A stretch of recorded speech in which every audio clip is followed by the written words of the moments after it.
All right, on to part two of meshing. I'm going to show you how to fill holes in your mesh and also what sample grid does. So this is the same stockpile we used in part one, and it's meshed from all the points, so it's a very high level of detail. When you do this, you will notice you could get some spiking that occurs just due to noise in the cloud.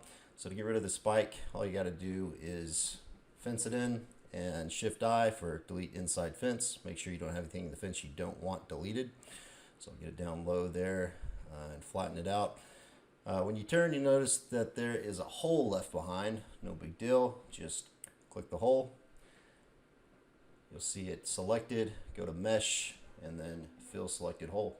And it does just that. The hole is now filled. Other things that may occur, you'll notice these track marks.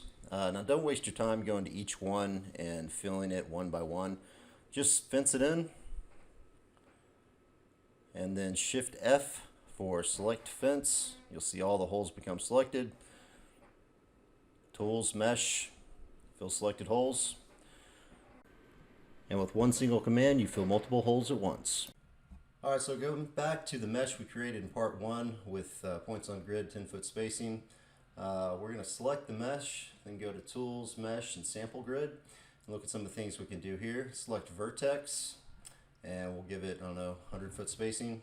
Hit OK. And let's turn off the mesh so we can see. Just in case you can't see it very well, let me just fence it in and Shift F selects fence. So you'll see it kind of spaced out the vertices at 100 feet.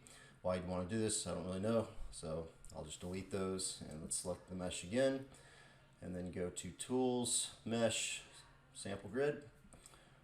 We can also put in a point cloud at every foot. So this would be another solution besides using points on grid if you wanted to get a really uniform looking point cloud.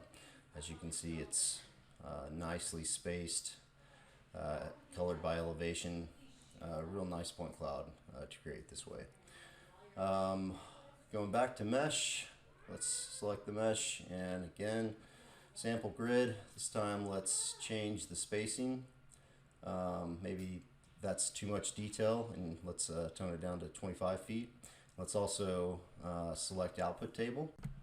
So let me turn off our original mesh. You can see now it's more spaced out, bigger faces at 25 feet. We also have this output table of northern eastern elevations, so we can copy these and then open up Excel, paste them in,